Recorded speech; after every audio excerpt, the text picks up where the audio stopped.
আসসালামু আলাইকুম রহমতুল্লাহ। কেমন আছো সুপ্রিয় শিক্ষার্থীবৃন্দ? আশা করি আল্লাহর অশেষ রহমতে সামনে আজকে হাজির হয়েছি অনলাইন ক্লাসে। তোমাদের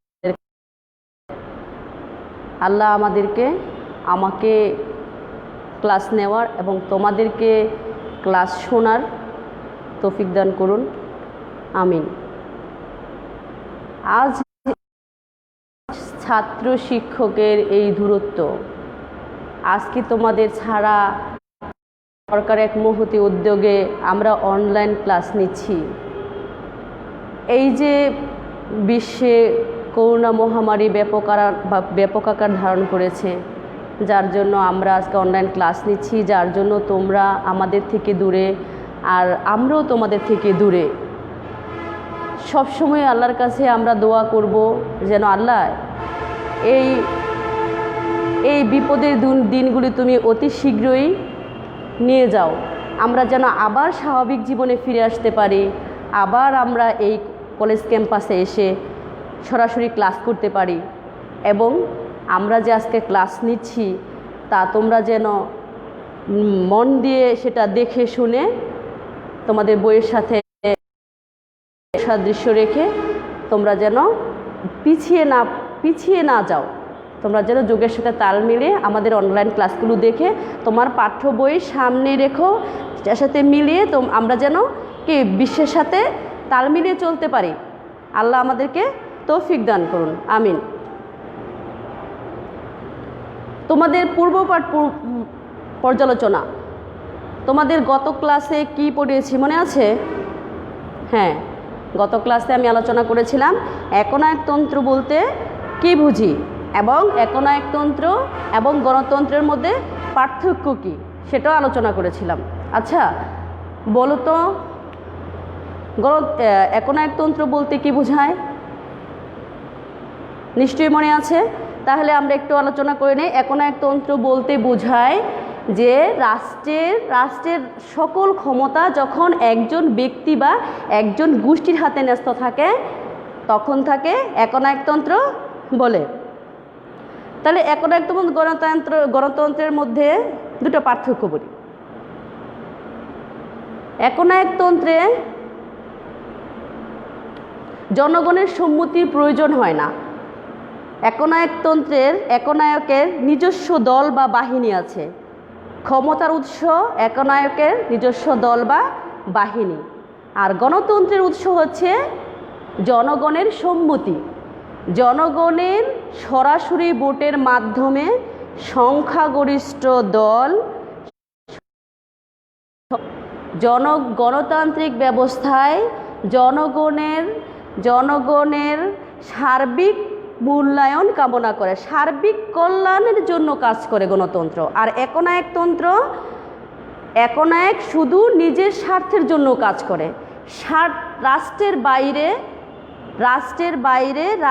রাষ্ট্রের স্বার্থ ছাড়া, একনায়কের স্বার্থ ছাড়া কখনোই জনগণের স্বার্থে একনায়ক কাজ করে না।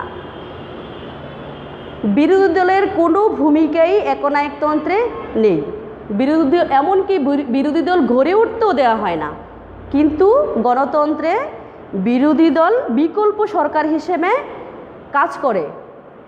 বিরোধী দল গঠনমূলক আলোচনা এবং সমালোচনা উত্থাপন করে সরকারকে সঠিক পথে রাখতে সাহায্য করে। তোমরা যদি গণতন্ত্র এবং একনায়কতন্ত্রের পার্থক্যে আরও কিছু জানতে চাও তাহলে আমাকে কমেন্ট করে জানিয়ে দিও, আমি ইনশাল্লাহ তোমাদের সাথে সেটা ডিসকাস করব ইনশাল্লাহ। আজকে আমরা আলোচনা করব যেটা তোমাদের পরিণতি ও সুশাসন প্রথম পত্রের 7ম অধ্যায়ের সরকার কাঠামো, সরকারের অঙ্গসমূহ থেকে সংসদীয় বা মন্ত্রী পরিষদ শাসিত সরকার বা বিকল্প সরকার বলতে আমরা কি বুঝি।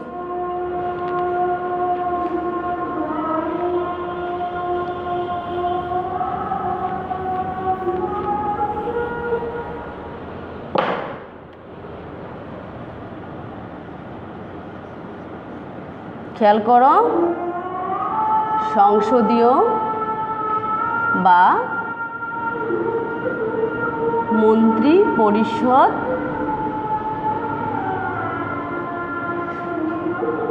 শাসিত সরকার বা বিকল্প সরকার বা দায়িত্বশীল সরকার।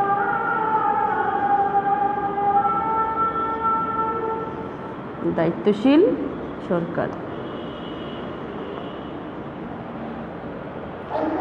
এখন সংসদীয় সরকার বা মন্ত্রিপরিষদ শাসিত সরকার বা দায়িত্বশীল সরকার বলতে কি বুঝো? তোমাদের প্রশ্নে যদি কখনো চলে আসে যে দায়িত্বশীল সরকার কি, তখন আমরা অনেকেই আপসেট হয়ে যাই। আমি সংসদীয় সরকার পড়ছি কিংবা মন্ত্রিপরিষদ শাসিত সরকার পড়ছি, কিন্তু দায়িত্বশীল সরকার আমি পড়ি নাই। কিন্তু এটা তোমাদের ব্রেনে আসে নাই যে সংসদীয় সরকারকে মন্ত্রিপরিষদ শাসিত সরকারও বলা যায়, আবার দায়িত্বশীল সরকারও বলা যায়। বর্তমান গণতান্ত্রিক রাষ্ট্রে, বর্তমান এই বিশ্বে যে শাসন ব্যবস্থার জন্য প্রত্যেকটি রাষ্ট্র আন্দোলন, মিছিল, সভা সমাবেশ করছে, যে শাসন ব্যবস্থার জন্য প্রত্যেকটা নাগরিক অন্তরের অন্তঃস্থল থেকে প্রত্যাশা করছে, সেটা হচ্ছে গণতান্ত্রিক ব্যবস্থায় সংসদীয় বা মন্ত্রিপরিষদ শাসিত সরকার বা দায়িত্বশীল সরকার। তাহলে বর্তমান আধুনিক গণতান্ত্রিক রাষ্ট্রে মন্ত্রিপরিষদ বা সংসদীয় বা দায়িত্বশীল শাসন ব্যবস্থা হচ্ছে সবচেয়ে জনপ্রিয় শাসন ব্যবস্থা। তাহলে আমরা মন্ত্রিপরিষদ বা সংসদীয় সরকার বা দায়িত্বশীল সরকার বলতে বুঝি এমন এক ধরনের মন্ত্রিপরিষদ বা সংসদীয় বা দায়িত্বশীল সরকার বলতে আমরা এমন এক ধরনের সরকারকে বুঝি যেখানে শাসন বিভাগ তার কাজের জন্য আইনসভার নিকট দায়ী থাকে। তাকে সংসদীয় বা মন্ত্রিপরিষদ বা দায়িত্বশীল সরকার বলে। অধ্যাপক গার্নার মন্ত্রিপরিষদ বা সংসদীয় সরকার বলতে বুঝিয়েছেন যে মন্ত্রিপরিষদ বা সংসদীয় সরকার বলতে এমন এক ধরনের সরকারকে বোঝায় যেখানে প্রকৃত শাসক বা মন্ত্রিপরিষদ তার কাজের জন্য আইনসভার নিকট দায়ী থাকে।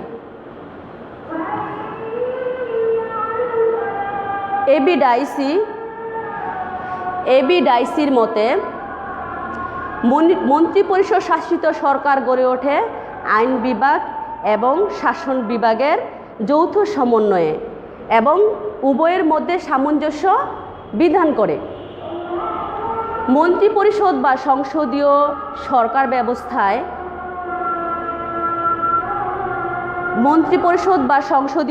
ব্যবস্থায় রাষ্ট্রপ্রধান থাকেন। উনি হচ্ছেন নিয়মতান্ত্রিক রাষ্ট্রপ্রধান, শোভাবর্ধনকারী রাষ্ট্রপ্রধান। মন্ত্রিপরিষদ শাসিত সরকার ব্যবস্থায় প্রধানমন্ত্রী হচ্ছে দলের নেতা, সংগঠক বা সরকার প্রধান। প্রধানমন্ত্রীর নেতৃত্বাধীন মন্ত্রিপরিষদের হাতে আইনসভার আস্থাভাজন যতক্ষণ থাকবে ততক্ষণ মন্ত্রিপরিষদ রাষ্ট্রের শাসন কার্য পরিচালনা করবে। মন্ত্রিপরিষদ আইনসভার আস্থা হারালে তাকে মন্ত্রিপরিষদের পদত্যাগ করতে হয়। যতক্ষণ আইন পরিষদের আস্থাভাজন মন্ত্রিপরিষদ থাকবে ততক্ষণ পর্যন্ত মন্ত্রিপরিষদ তার শাসন কার্য পরিচালনা করবে। মন্ত্রিপরিষদ বা সংসদীয় শাসন ব্যবস্থা জনগণের প্রতিনিধি স্বরূপ। তারা প্রত্যক্ষ বা পরোক্ষভাবে তাদের সমস্ত কার্যের জন্য এককভাবে বা যৌথভাবে আইনসভার নিকট দায়ী থাকে। সেজন্যই মন্ত্রিপরিষদ বা সংসদীয় সরকারকে দায়িত্বশীল সরকারও বলা হয়ে থাকে।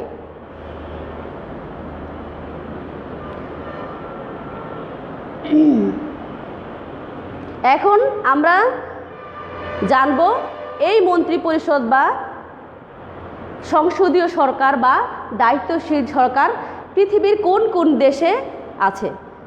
এই মন্ত্রিপরিষদ বা সংসদীয় সরকার বা দায়িত্বশীল সরকার Bangladesh, Bharat, Great Britain, Australia, New Zealand এবং মালয়েশিয়া প্রভৃতি রাষ্ট্রে আছে।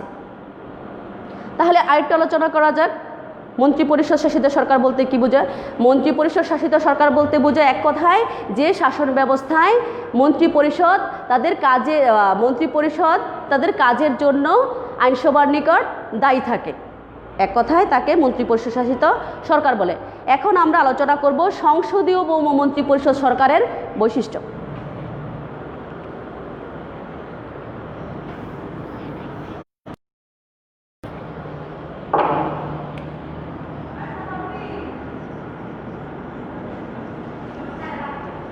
সংসদীয় বা মন্ত্রী পরিষদ শাসিত সরকারের বৈশিষ্ট্য।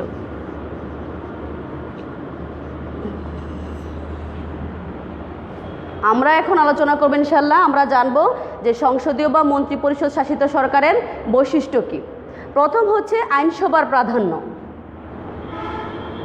আইনসভার প্রাধান্য।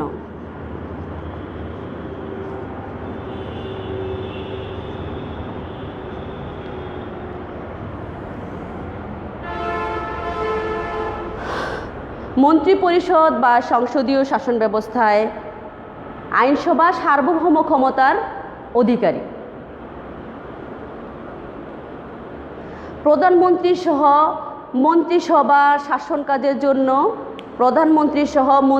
শাসন কাজের জন্য আইনসভার নিকট দায়ী থাকে। আইনসভার আস্থা হারালে মন্ত্রিসভাকে পদত্যাগ করতে হয়। তাহলে কি বললাম? আইনসভার প্রাধান্য। সংসদীয় শাসন ব্যবস্থায় বা মন্ত্রিপরিষদ শাসিত শাসন ব্যবস্থায় আইনসভা সার্বভৌম ক্ষমতার অধিকারী। প্রধানমন্ত্রী সহ মন্ত্রিপরিষদ তাদের কাজের জন্য কি আইনসভার নিকট জবাবদিহি করতে বাধ্য থাকেন তাদের কাজের জন্য। এবং আইনসভায় অনাস্থা প্রস্তাব এনে মন্ত্রিপরিষদকে তাদের কাছ থেকে অব্যাহতিও দিতে পারে। আইনসভার আস্থা হারালে মন্ত্রিপরিষদকে পদত্যাগ করতে হয়। তাহলে সংসদীয় বা মন্ত্রিপরিষদ শাসিত শাসন ব্যবস্থায় আইনসভার প্রাধান্য অনেক বেশি। দেখো পরেরটা, নিয়মতান্ত্রিক রাষ্ট্রপ্রধান। নিয়মতান্ত্রিক রাষ্ট্রপ্রধান।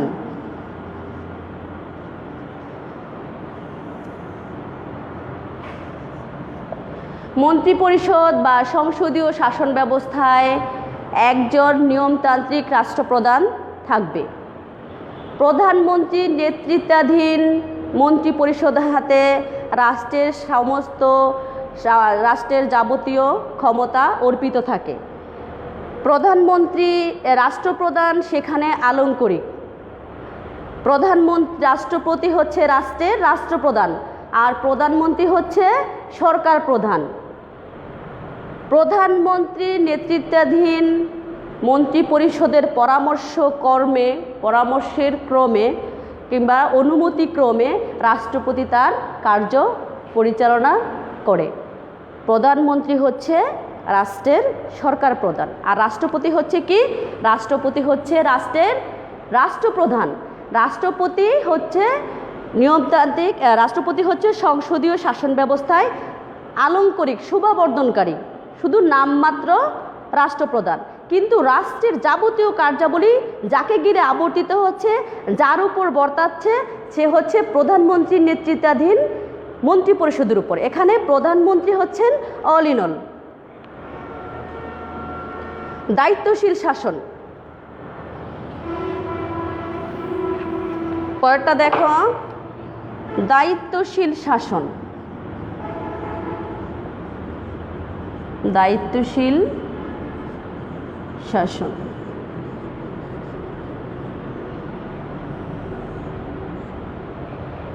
কেন মন্ত্রী পরিষদ বা সংসদীয় শাসন ব্যবস্থাকে দায়িত্বশীল বলা হয়? দায়িত্বশীল বলা হয় এই জন্য যে শাসন ব্যবস্থায় কিংবা যে কোনো কাজের জন্য যখন কেউ কোনো কাজ করে এবং সেটার জন্য যদি তাকে জবাবদিহি করতে হয় তাহলে সেখানে স্বচ্ছতা থাকে। আর আমরা জানি যে গণতান্ত্রিক কিংবা সংসদীয় শাসন ব্যবস্থায় স্বচ্ছতা বর্তমান। গণতান্ত্রিক সংসদীয় ব্যবস্থায় শাসন বিভাগ তার কাজের জন্য যৌথভাবে কিংবা এককভাবে আইনসভার নিকট জবাবদিহি করতে বাধ্য থাকে বলে এটা দায়িত্বশীল শাসন ব্যবস্থা। মন্ত্রীগণ আইনসভার সদস্য।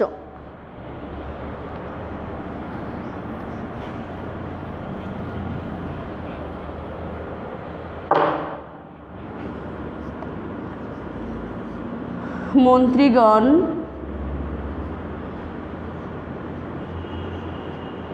আইনসভার সদস্য।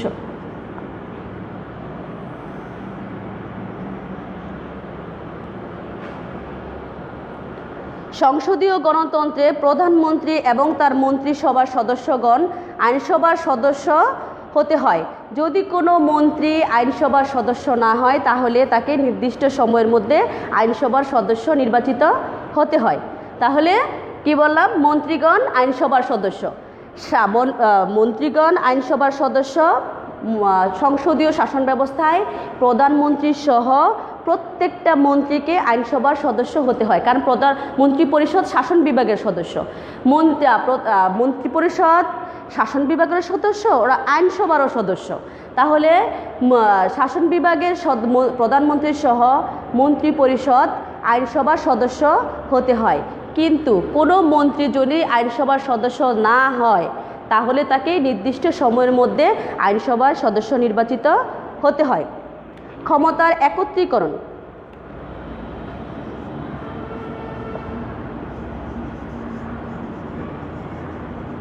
ক্ষমতার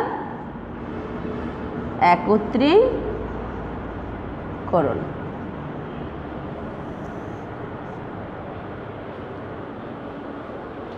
সংসদীয় বা মন্ত্রী পরিষদ সহিত সরকার ব্যবস্থায় আইন পরিষদের একটি অংশ নিয়ে শাসন বিভাগ গঠিত হয়। তখন শাসন ও আইন বিভাগীয় ক্ষমতার একত্রীকরণ ঘটে। তখন শাসন ও আইন বিভাগীয় ক্ষমতার একত্রীকরণ ঘটে। ফলে একই ব্যক্তির হাতে আইন প্রণয়ন ও শাসন সংক্রান্ত ক্ষমতা ন্যস্ত হয়। তখন একই ব্যক্তির হাতে শাসন ও আইন প্রণয়ন ক্ষমতা ন্যস্ত হয়। এটা হচ্ছে ক্ষমতার একত্রীকরণ।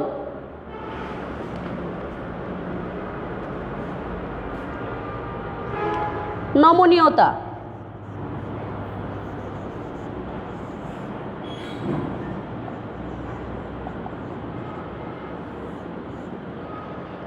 কি লিখলাম? নমনীয়তা। সংসদীয় সরকার সাধারণত নমনীয় প্রকৃতির হয়, কেননা সংসদে সাধারণ সংখ্যাগরিষ্ঠতায় যে কোনো নীতি ও সিদ্ধান্ত প্রণয়ন এবং বা পরিবর্তন এবং অনাস্থা প্রস্তাব এনে সরকারকে ক্ষমতাচ্যুত করা যায়। এজন্য সংসদীয় সরকার ব্যবস্থা কি নমনীয় প্রকৃতির। এজন্য যে এই ব্যবস্থায়, কেননা সংসদে সাধারণ সংখ্যাগরিষ্ঠতায় যে কোনো নীতি ও সিদ্ধান্ত প্রণয়ন বা পরিবর্তন বা অনাস্থা প্রস্তাব এনে সরকারকে ক্ষমতাচ্যুত করা যায়। দলীয় শাসন।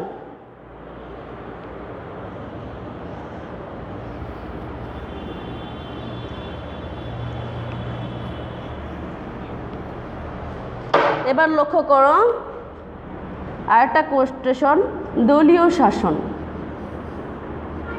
দলীয় শাসন।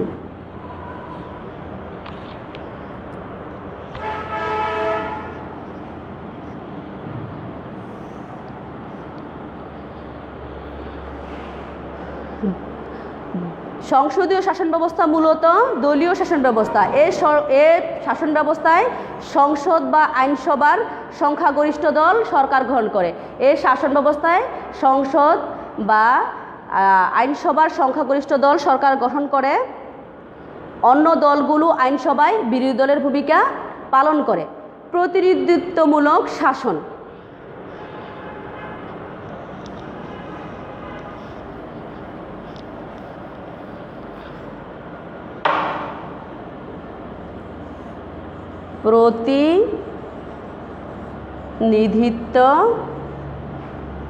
প্রতিনিধিত্বমূলক শাসন।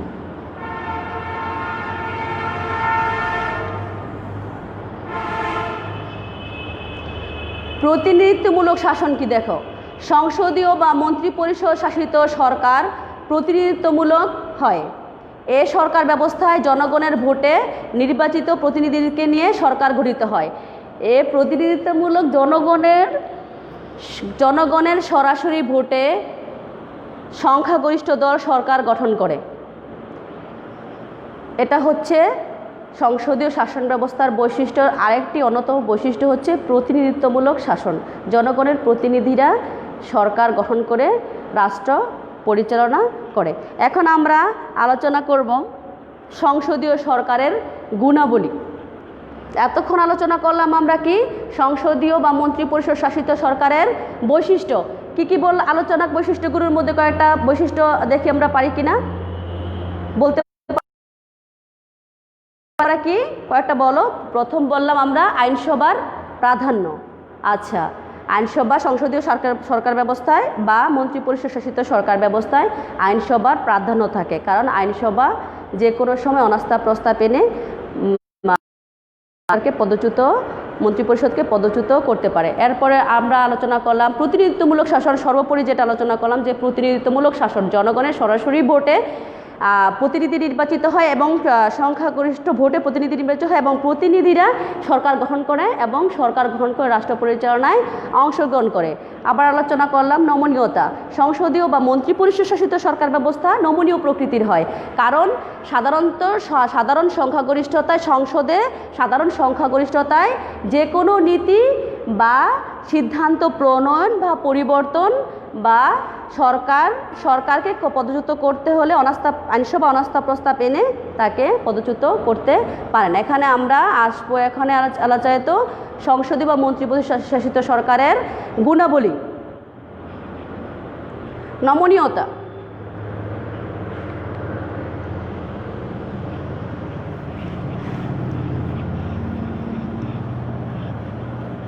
বাংলাদেশের সরকার ব্যবস্থা কোন প্রকৃতির আমরা জানলাম এতক্ষণ, মন্ত্রিপরিষদ বা সংসদীয় পদ্ধতির শাসন ব্যবস্থা। সংসদীয় বা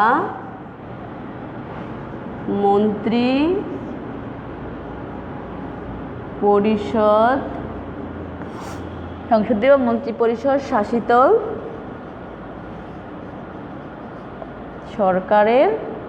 শাসিত সরকারের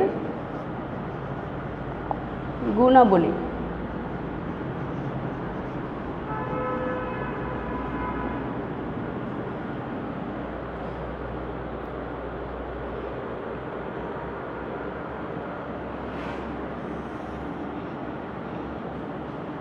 প্রথমত দেখি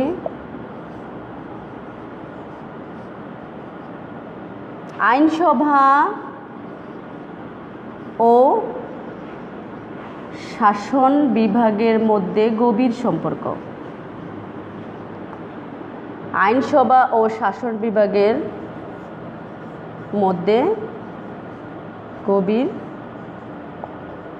সম্পর্ক।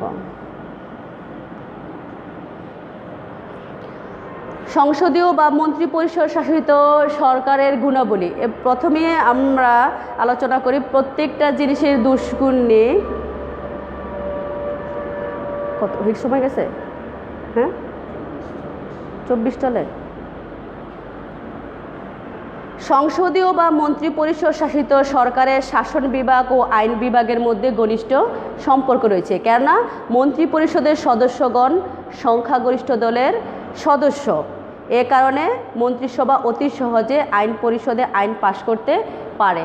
যেহেতু আইন বিভাগের সদস্য যারা, শাসন বিভাগের সদস্য যারা, আইন বিভাগের সদস্যও তারা, তাহলে সংসদীয় শাসন ব্যবস্থায় মন্ত্রিপরিষদ, সংসদীয় শাসন ব্যবস্থায় আইনসভা ও শাসন বিভাগের মধ্যে একটা গভীর সম্পর্ক রয়েছে।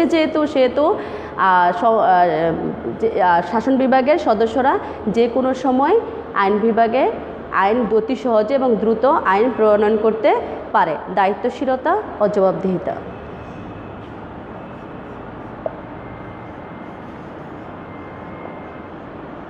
দায়িত্বশীলতা ও জবাবদিহিতা।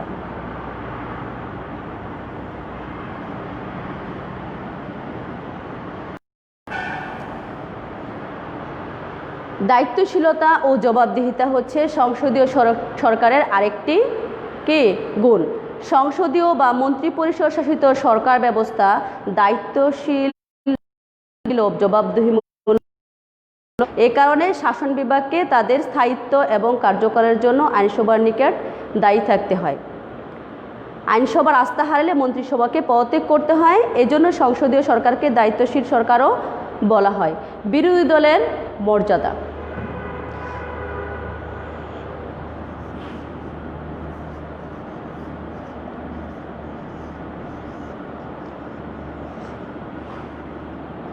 বিরোধী দলের মর্যাদা।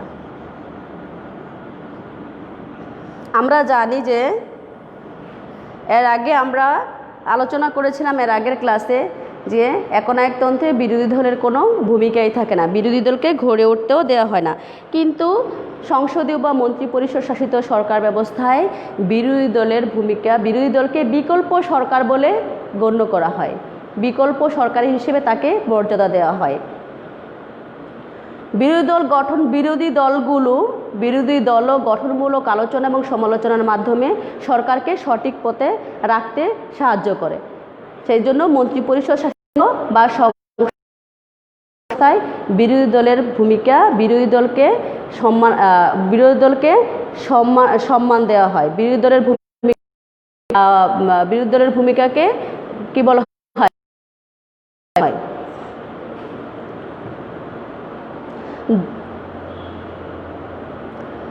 স্বৈরাচার বিরোধী।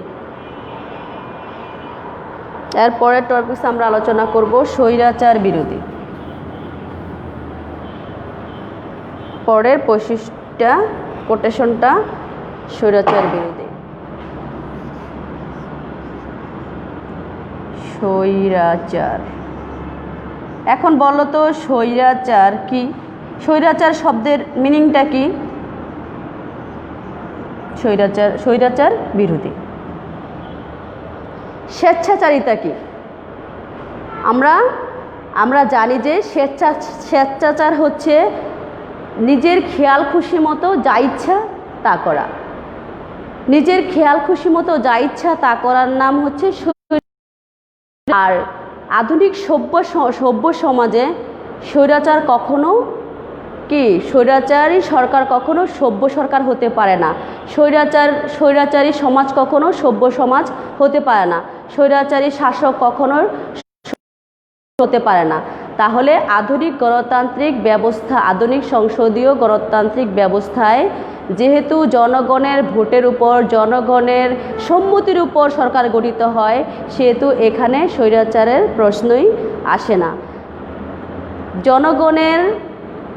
জনগণের সরাসরি ভোটের মাধ্যমে জনপ্রতিনিধিরা সরকার গঠন করে। এখানে একনায়কতান্ত্রিক সরকারের মতো একনায়কের নিজস্ব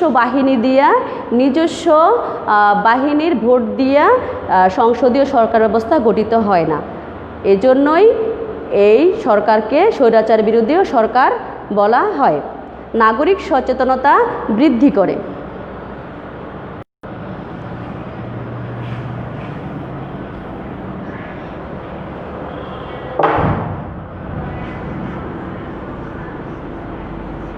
নাগরিক সচেতনতা সচেতনতা বৃদ্ধি করে। আমরা আজকে যে ক্লাসে উপস্থিত হয়েছি পৌরনীতি ও সুশাসন বিষয়ে, আমরা জানি একজন নাগরিককে সুনাগরিক হতে হলে তাকে পৌরনীতির জ্ঞান থাকা আবশ্যক। একজন নাগরিক সুনাগরিক হয় পৌরনীতি অধ্যয়নের মাধ্যমে। মানুষের একজন নাগরিকের সচেতনতা বৃদ্ধির জন্য পৌরনীতির জ্ঞান আবশ্যক। সংসদীয় শাসন জনগণ গভীর আগ্রহের সাথে আইনসভার অধিবেশনের খবরাখবর বিভিন্ন প্রচার মাধ্যমে পড়েন। আইনসভার অধিবেশনের খবরাখবর বিভিন্ন প্রচার মাধ্যমে পড়েন, শুনেন ও দেখেন। ফলে জনগণ নিজেদেরকে দায়িত্বশীল ও সচেতন নাগরিক হিসেবে গড়ে তোলার সুযোগ পায়।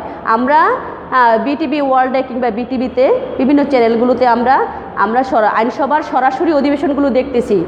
সংসদে প্রধানমন্ত্রী সহকারে মন্ত্রিপরিষদ, বিরোধী দলগুলো স্পিকারের সাথে তারা তাদের বিভিন্ন জবাবদিহিমূলক কর্মকাণ্ডে দেখতে আমরা অংশগ্রহণ করি। বিভিন্ন খবরাখবরের মাধ্যমে সরাসরি লাইভ দেখছি ওই আইনসভার। সেগুলো দেখে জনগণ সচেতন হয়, জনগণ দায়িত্বশীল হয়, জনগণ মানে কি হয় যে জনগণ ওদের কার্যক্রম সম্পর্কে জানতে পারছে। এতে করে নাগরিক সচেতনতা বৃদ্ধি পাচ্ছে। সংসদীয় বা মন্ত্রিপরিষদ দোষাবলী আমরা এখন আলোচনা করব ইনশাআল্লাহ। তাহলে জানলাম সংসদীয় বা মন্ত্রিপরিষদ শাসিত বা দায়িত্বশীল সরকার বলতে আমরা কি বুঝি। দায়িত্বশীল সরকারের গুণাবলী দেখলাম। এখন আমরা জানবো ইনশাআল্লাহ সংসদীয় বা মন্ত্রিপরিষদ বলি। কোনো কিছুই ত্রুটির ঊর্ধ্বে নয়। অসংখ্য সফলতা থাকা সত্ত্বেও কি ত্রুটিগুলো আছে।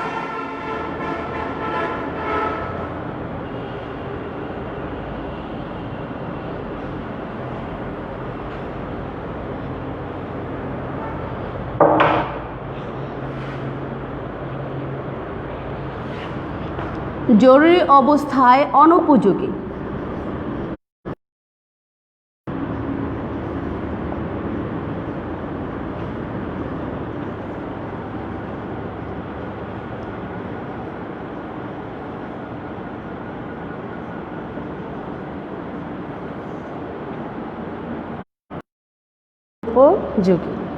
জরুরি অবস্থা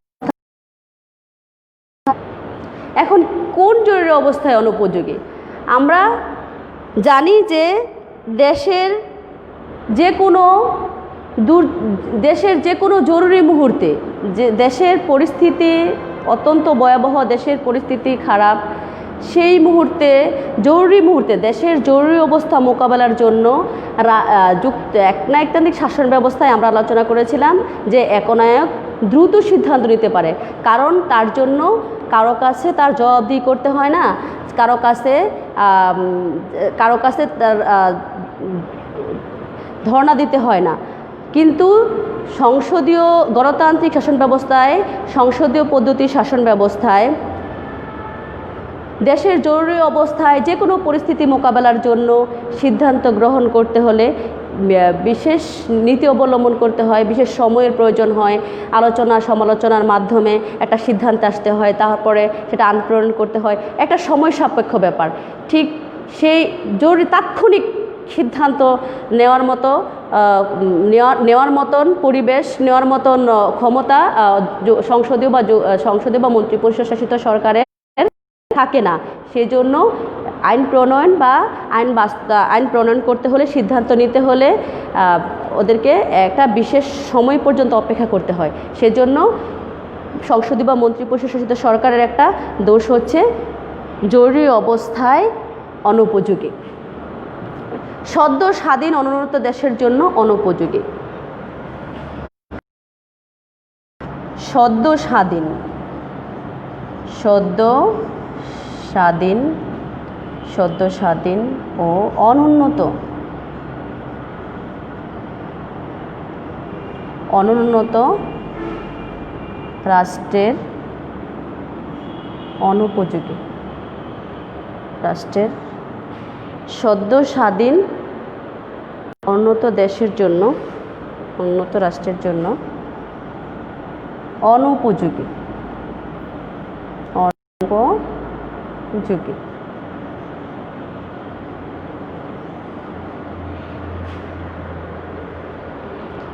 সদ্য স্বাধীন অনুন্নত রাষ্ট্রের জন্য অনুপযোগী, কেননা সংসদীয় মন্ত্রিপরিষদ সহিত বা দায়িত্বশীল সরকার বলতে, দায়িত্বশীল সরকার ব্যবস্থায়, সরকার ব্যবস্থা সদ্য স্বাধীন ও অনুন্নত রাষ্ট্রের জন্য, সদ্য স্বাধীনতা রাষ্ট্রগুলোর মধ্যে জনগণের মধ্যে শিক্ষিতের হার কম, রাজনৈতিক সচেতনতা কম, সুনাগরিকের অভাব রয়েছে, অসহিষ্ণু, সংসদীয় গণতান্ত্রিক ঐতিহ্য নেই, সুসংগঠিত রাজনৈতিক দল নেই। যেসব দেশে এ ধরনের সরকার সহজে সফলকাম হতে পারে না, মানে হচ্ছে যেসব দেশে সুসংগঠিত রাজনৈতিক দল নেই, তারপরে যোগ্য শিক্ষিত সমাজ নেই, গণতান্ত্রিক ঐতিহ্য নেই, সুনাগরিকের অভাব রয়েছে, সেসব রাষ্ট্রে সংসদীয় বা মন্ত্রিপরিষদ সহিত সরকার ব্যবস্থা সফল হতে পারে না।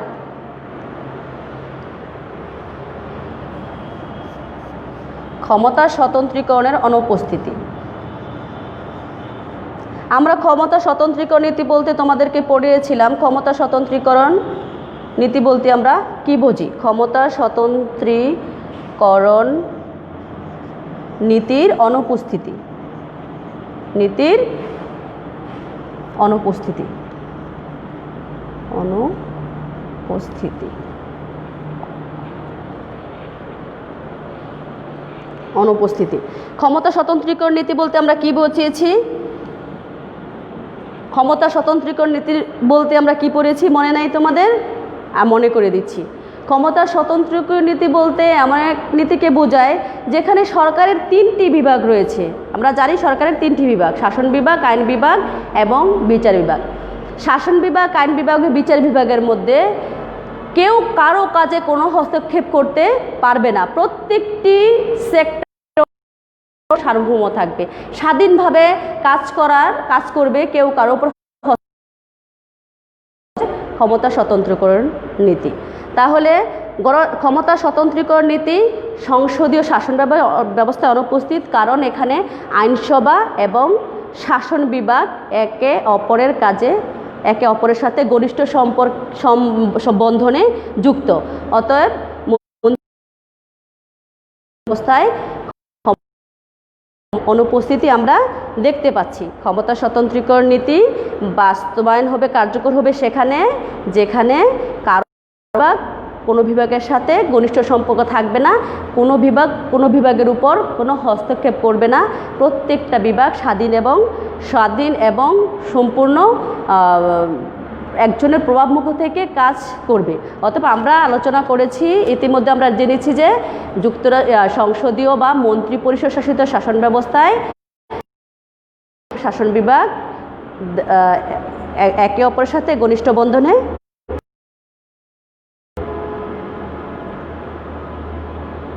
স্থিতিশীলতার অভাব।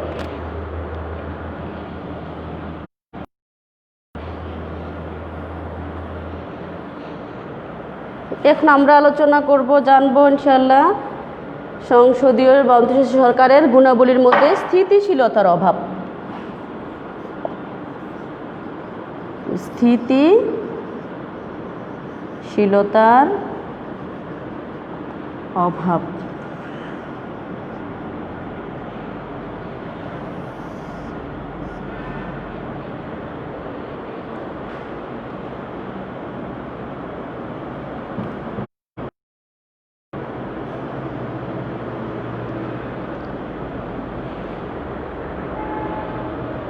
আমরা পড়েছি যে কি সংসদীয় শাসন ব্যবস্থায় আইনসভার প্রাধান্য এত বেশি প্রকট, আইনসভা এত সার্বভৌম ক্ষমতার অধিকারী, যে কোনো সময় আইনসভা অনাস্থা প্রস্তাব এনে মন্ত্রিপরিষদ বা শাসন বিভাগের পদচ্যুত করতে পারেন। এতে দেখা যায় যেহেতু আইনসভার পাওয়ার এত বেশি, আইনসভা এত সার্বভৌম ক্ষমতার অধিকারী, যে কোনো সময় যে কোনো পরিস্থিতিতে আইনসভা অনাস্থা প্রস্তাব এনে মন্ত্রিপরিষদকে ক্ষমতাচ্যুত করতে পারে। এই জন্য ওনার এই ব্যবস্থার স্থিতিশীলতা নেই। তাহলে সংসদীয় বা মন্ত্রিপরিষদ শাসিত সরকারের দোষাবলীর মধ্যে আরেকটি দোষাবলী হচ্ছে স্থিতিশীলতার অভাব। তাহলে এতক্ষণ আমরা আলোচনা করলাম সংসদীয় বা মন্ত্রিপরিষদ শাসিত সরকার বলতে আমরা কি বুঝি। তাহলে সংসদীয় বা মন্ত্রিপরিষদ শাসিত সরকার বলতে আমরা বুঝি যে শাসন ব্যবস্থায় শাসন বিভাগ যে শাসন কাজের জন্য আইনসভার নিকট ব্যক্তিগত তাকে কি বলে, সংসদীয় বা মন্ত্রিপরিষদ শাসিত সরকার বলে। আচ্ছা, তোমরা ক্লাসে আমরা আলোচনা করব ইনশাল্লাহ রাষ্ট্রপতি শাসিত সরকার বলতে আমরা কি বুঝি, রাষ্ট্রপতি শাসিত সরকারের গুণাবলী পার্থক্যটা ইনশাল্লাহ আলোচনা করব। সংসদীয় বা মন্ত্রিপরিষদ শাসিত সরকারের সাথে রাষ্ট্রপতি শাসিত সরকারের তুলনামূলক পার্থক্য আলোচনা আমরা পরবর্তী ক্লাসে তোমার সাথে আলোচনা করব। ভালো থেকো, আল্লাহ হাফিজ।